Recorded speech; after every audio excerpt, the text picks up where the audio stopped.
will hear a number of different recordings, and you will have to answer questions on what you hear. There will be time for you to read the instructions and questions, and you will have a chance to check your work. All the recordings will be played once only.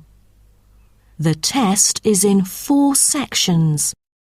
At the end of the test, you will be given 10 minutes to transfer your answers to an answer sheet.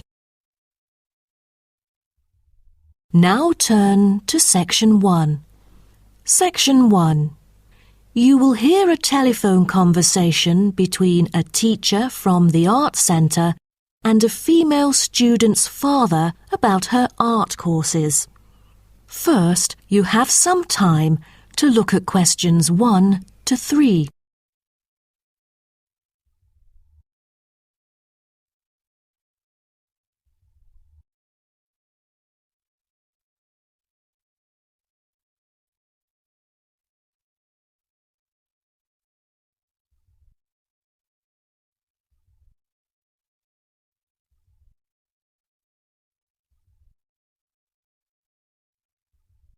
You will see that there is an example which has been done for you.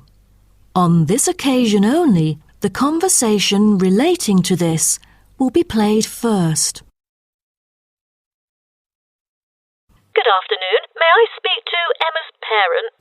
Afternoon. I'm her father. Who am I speaking to? This is Emma's teacher, Jane Carson, calling from the Arts Centre. I'm just calling to talk about her drama class at the centre. Oh, thank you for calling. How's Emma doing in drama class? You know, she just transferred here last month, unlike the others in her class who have been taking the course the whole semester since June. So I'm a bit worried that she might not fit in so well. The father says his daughter Emma has been taking the course since last month, so C has been circled as the answer. Now we shall begin. You should answer the questions as you listen, because you will not hear the recording a second time. Listen carefully and answer questions 1 to 3. Good afternoon. May I speak to Emma's parent? Afternoon. I'm her father. Who am I speaking to? This is Emma's teacher, Jane Carson, calling from the Arts Centre. I'm just calling to talk about her drama class at the centre. Oh, thank you for calling. How's Emma doing in drama class? You know, she just transferred here last month, unlike the others in her class who have been taking the course the whole semester since June. So I'm a bit worried that she might not fit in so well. There's no need to worry. She exhibits a strong performance in her drama class. Is that so? Yes, she didn't adapt to the new environment as quickly as I originally expected, and seemed a bit shy at first, but a few days later she made a couple of friends and became more talkative and also more involved in class. Emma really is a role model for others because she has always been an active participant during class. She voices her own ideas and is very creative. I didn't expect that, but I can tell that she really enjoys the course because she's been talking about it at home frequently these past few weeks. That's great to hear. Interest is always the best teacher. I also have to inform you that there's been an adjustment in the timetable of the drama class next term. Why is that? It's not that the music room that we currently use isn't available. As there are too many enrolling for the coming semester, increased class size means that space is limited to house the whole class. Also, the new classroom we use is not available during the current time frame, so I'm afraid we have to change the time for it. I see. So when would it be? As you know, the current class begins at 3:15, but the new time of the drama class would be 4:45. I'm afraid I have errands to run during that time. On the other campus, the class still begins at 3:15, but for the campus Emma goes to, it is the only time available for drama class. Oh, I see. I have to make adjustments to my course schedule then. No problem. Before you hear the rest of the conversation, you have some time to look at questions 4 to 10.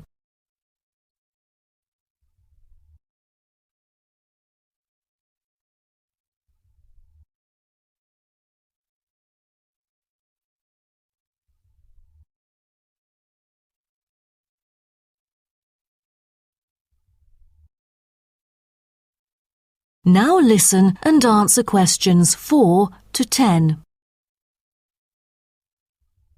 Miss Carson, I'm thinking about signing Emma up for another art course. I'm thinking about dance class. Dance class is a popular course here, a great choice for a child to shape up and have fun. But unfortunately, it is oversubscribed at the moment. I have to put you on the waiting list. That's too bad. What else can I choose from then? Could you give me some advice? Sure. Emma could take singing class as well. This would improve her musicality. Sounds good. When is that? It is held every Friday evening. That's too bad. Emma already has a swimming class earlier that evening. It will be too late for her to come home if she takes this course. There is also a vocal course available. Emma's got a great voice. I'm sure she'll stand out in the class. Tell me about it. The vocal course starts at 4:30 p.m. every Tuesday. It isn't fully booked yet. Great teacher, experienced and beloved by students. The price is a bit higher though. How much is it? It's $110. Oh, that's too much. Way over our budget. We have to cover the extra cost if we choose it. Or maybe Emma could take music class. What is it about? Learning about songs and musicals. Well, the students have the opportunity to play different instruments like the piano, drum and so on. They can also learn to write music under professional guidance. That's exactly what Emma is eager to learn. How much would it cost? It was $63 last term, but this term it is $85, $22 more than the original price. We can afford that. When does the course begin? The course starts on September the 7th. Can we start 1 week later, on September the 14th? My daughter will be on a trip to France with her mum on the 7th. No problem, and the teacher for the class is Jamal Curtis. Just contact him if you have any further questions regarding the course.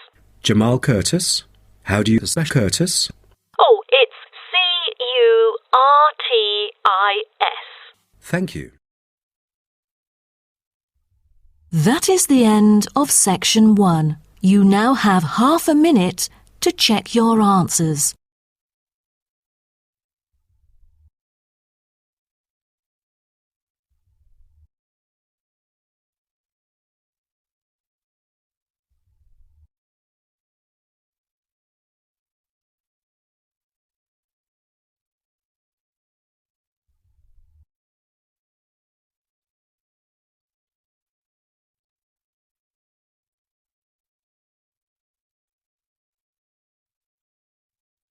Now turn to Section 2. Section 2. You'll hear a coordinator for the annual ski and snowboard exhibition talking to the audience about some practical information for the whole event. First, you have some time to look at questions 11 to 15.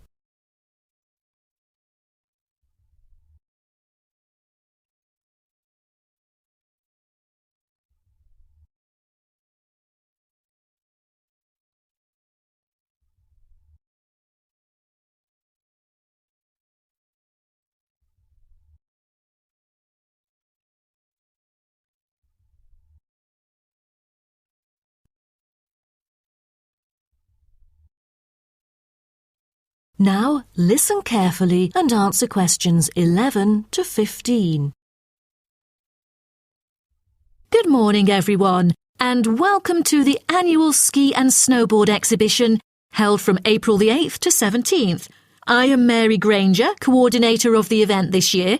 The 10-day event features many highlights. As a snow sports lover, I know you are looking forward to a great time here. Now, I'd like to offer you some practical information about the whole event and what to expect from it. This might be the first time coming here for some of you, so for those who are still wondering about the right accommodation, I recommend Sky Hotel. It has its own health and sports clubs, just like most of the hotels here, but I love it because of its incredibly cosy beds, which guarantees good rest after an exhausting day of exploration. If you haven't brought your own equipment, like poles, boots and skis, they are available for purchase or rent at Ski Set or Snow Rental. The exhibition this year provides a colourful look into the history of skiing, and an inspiring peek into the future prospects of the sport.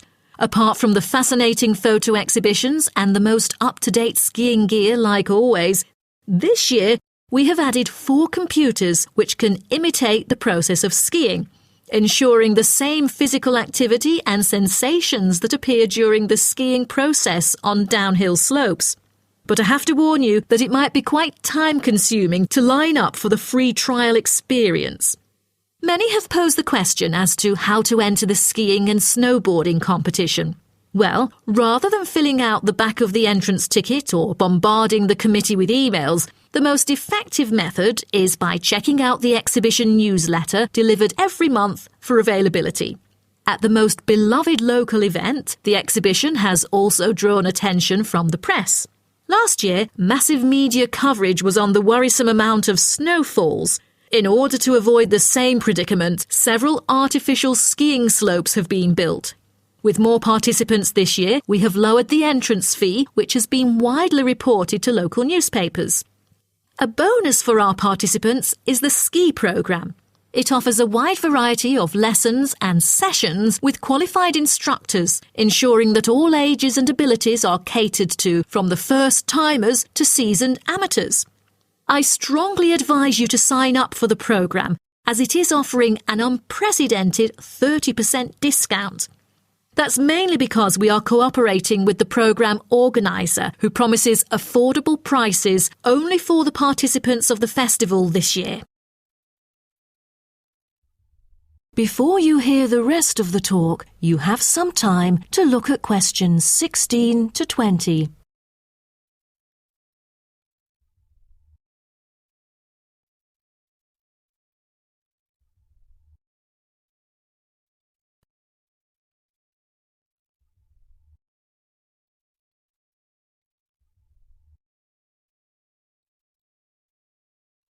Now listen and answer questions 16 to 20. Now, I would like to introduce you to the list of presentations during the following week so that you can better plan your schedule. The first presenter, Simon, is one of our best ski instructors.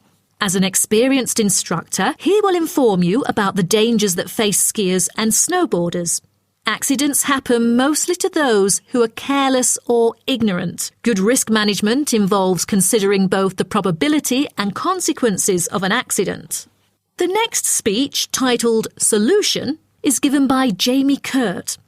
A list of problems may occur to novice skiers and snowboarders, so he is going to offer useful information for first-timers on choosing the appropriate gears, the right dress code, and ways of protecting your skin. For instance, some of you may have rented the skiing equipment, but rental footwear is notoriously uncomfortable. Then, Jamie will provide instructions to help make your footwear fit better. The third speech is about a documentary introducing skiing and snowboarding and the difference between the two sports. It also depicts a group of snow lovers exploring new slopes with breathtaking views. The director, Andy Fisher, will be there, addressing the whole shooting experience. The fourth talk is about the tricks of skiing, presented by Harry Tyson. It is most useful for those who have already tried skiing, yet still need more practice to master the sport. Harry will teach you how to turn more skillfully. A lot of people can keep their skis roughly parallel, but there's no point if you make it hard to work with and slide around out of control. Useful exercises will also be suggested to improve your parallel skiing technique so that you can tackle steeper slopes and enjoy yourself more. Jason Smith will be the last presenter, mainly addressing towards advanced skiers. He manages to apply snow climbing into skiing. Climbing in soft snow, you are floundering around. Walking becomes harder. So, a good trick during climbing is to maintain a wider gait, approximately shoulder width, so that you are more stable while walking. This works for skiing as well. That is the end of section 2. You now have half a minute to check your answers.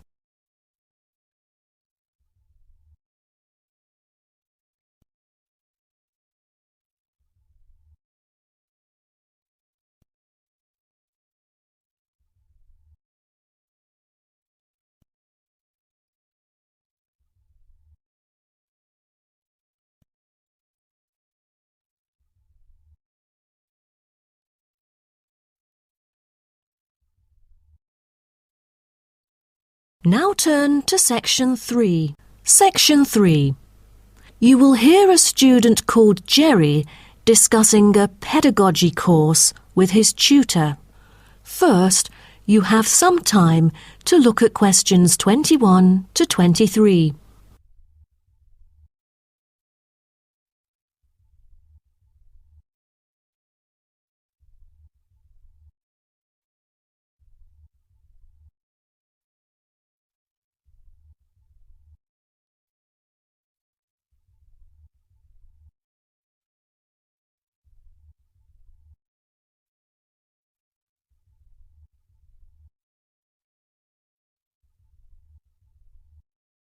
Now, listen carefully and answer questions 21 to 23. Jerry, how did it go with preparing your lessons? Is there anything you would like to discuss? Well, this is actually the first time that I have ever taught in an elementary classroom. After 8 years of learning pedagogy, I want to practice what I've learned in an instructive manner. But I'm a bit stuck right now. I know the topic I want them to research is a bit hard for pupils. I'm afraid that they won't be able to handle it on their own. So I need new ideas on designing more effective teaching methods. Mr. Carter, do you have any suggestions? Well, you should probably read this book called Professional Learning, written by J.K. Simmons. He is a professor who just transferred here last semester, but is already popular amongst the students for his creative teaching methods. There is an extensive range of learning approaches mentioned in the book, including approaches for team research, which might be helpful to you. You mean dividing the students into groups to do research? I've never thought of this before. How does it work? Professor Simmons has already demonstrated how efficient this approach can be. Basically, it aims to increase cooperation between students so they can present the results in a collaborative fashion. It helps them to develop their own voice and perspective. I'll check out the book as soon as possible. It seems I can borrow some of the essential concepts and work them into my course design. Before you hear the rest of the talk, you have some time to look at questions 24 to 30.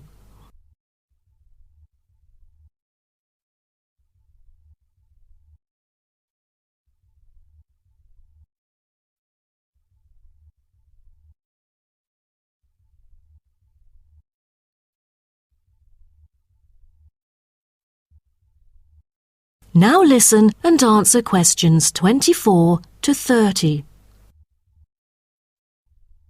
Well, I was thinking maybe I could use both observation and non-observation as a part of my teaching methodology. Could you take a look at my teaching plan? Sure. What kind of observational methods do you have in mind? For the observational part, I intend to include 2 approaches. First, the pupils can assess each other's behavior. I feel that reviewing fellow students through criteria-based reference evaluation allows constructive feedback. It can also improve their understanding of the subject material. That's a smart move for a large class that would be hard to observe all by yourself. Also, you might want to get the feedback from several different individuals rather than just one. So how do you plan to carry out the peer assessments? Oh, every pupil will be required to write a diary, which includes group projects, presentations, and in-class discussions. They'll put down their remarks. I'll collect them on a regular basis, which can also help me see whether they can keep up or not. Good. What else do you intend to do? Besides that, I also plan to do video recording. I've already purchased a camera, just in case I miss anything important. I can go back and review their performances anytime I want. Would you record every in-class activity? No, I'll just keep track of an in-class simulation, which would require every pupil to fully participate. Students will act as members of a city council meeting, discussing issues like whether or not prohibition should be instated in the United States. This kind of teaching method is both inspiring and challenging. I can't wait to see how yours works out. Do send me a copy of the assessment afterwards, will you? No problem. So, what do you have in mind for the non-observational approaches? Well, my plan is to quantify the statistics. Numbers do not lie.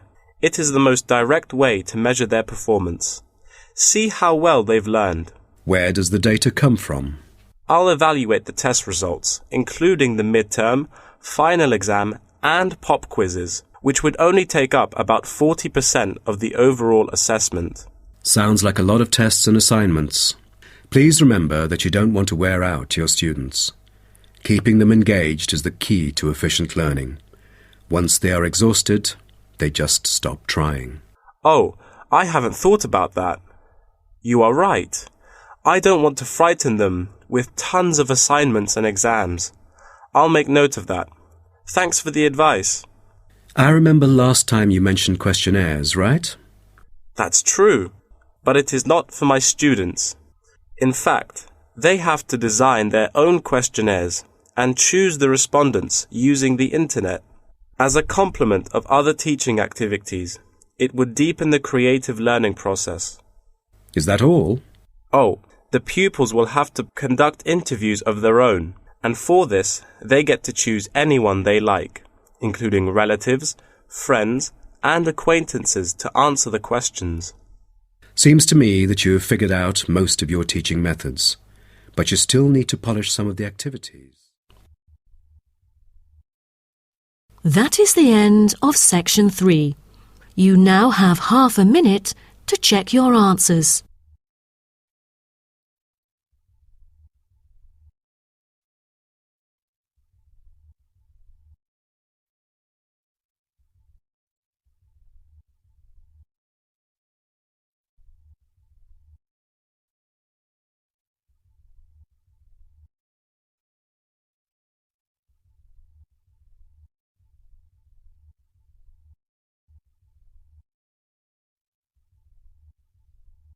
Now turn to section 4. Section 4. You will hear part of a lecture about urban migration. First, you have some time to look at questions 31 to 40.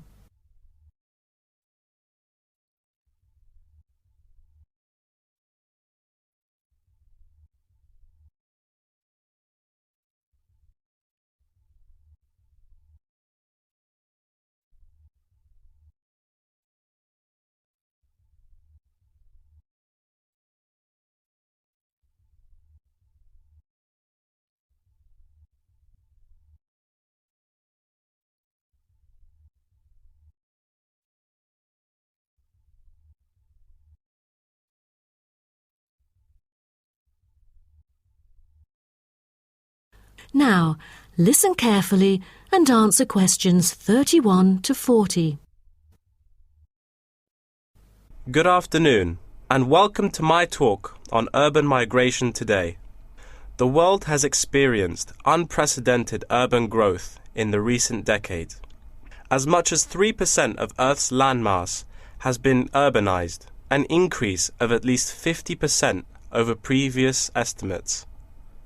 Today, people living in cities already outnumber those in rural areas, and the trend does not appear to be reversing. In addition, cities have larger amounts of carbon consumption than rural areas. This is a result from two major aspects. First, with the increase of urban population around the world, the massive construction of urban infrastructure and residential housing is hard to avoid. Second, urban households have a higher rate of car ownership and use more gasoline products. Even though rural exodus is often negatively judged, there are also benefits of migration shared by the local environment and the society as a whole. Well, firstly, global trends of increasing urban migration and population urbanization can provide opportunities for nature conservations, particularly in regions where deforestation is driven by agriculture. As rural dwellers leave their homes, local forests are left to recover. What's more, it is easier for city dwellers to get around. Living in the country means transport can be very difficult. For instance, after midnight, there are no buses or taxis in the countryside. However, there is still a number of public transport modes to choose from in the city. Finally, with more funds and advanced technology, cities endeavor to produce clean energy. New power plants have been built to take harmful methane gas created by the decomposition of rubbish and convert it into electricity. By doing so, an important greenhouse gas is turned into useful energy rather than being directly emitted into the atmosphere. The hustle and bustle of city life offers women the opportunity to explore different professions and pursue their own careers. Women in cities work as engineers, managers, and even football players. This change of roles has affected their marital status and family life. More women are choosing their careers over marriage, which raises the graph of late marriages. As a result, more are remaining single well into their late 30s. They want to be independent and earn money on their own. It is also easier for them to get a promotion while working in the city. Women are slowly achieving wider participation at work, while in rural areas, the mindset is still very conservative.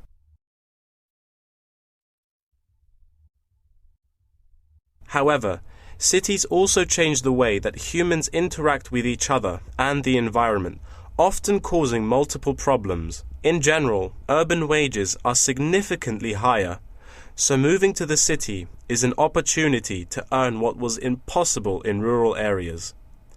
However, the wage difference is often offset by the higher cost of living and absence of self-produced goods, including subsistence farming. A sizable proportion of new corners attach greater importance to money and gradually abandon their former way of life, thus risking losing their culture. These new city residents are also faced with another problem. According to statistics, crime rates are significantly higher in densely populated urban regions than in rural areas. For instance, property crime rates in our metropolitan areas are 3 to 4 times as high in comparison to the rates in rural communities. Immigrants, upon arrival into cities, typically move into the poor, blighted neighborhoods because that is where they can afford to live. Crime in these areas is high and reflects poor living conditions, as these neighborhoods experience great levels of poverty. This pattern also occurs for violent crimes, which is much more common in large urban areas than elsewhere. In addition, traffic congestion and industrial manufacturing are prominent features of the urban landscape, which take their toll on the natural environment and those who depend on it. Air pollution from both cars and factory emissions affect the health of countless urban residents. Rural to urban migration can boost the urban economy. With a better economy, cities provide their residents with better welfare, but the concentration of services and facilities such as education, health, and technology in urban areas inevitably contributes to greater energy consumption. Another problem with life in the city is traffic congestion. It makes people late to work and thus stresses us out before we even get there. Deliveries can't arrive on time, gas costs money. The quality of life of those commuters starts to decline. What's worse is that if congestion makes it harder to match the right workers to the best jobs, it is economically inefficient as well. That is the end of section 4. You now have half a minute to check your answers.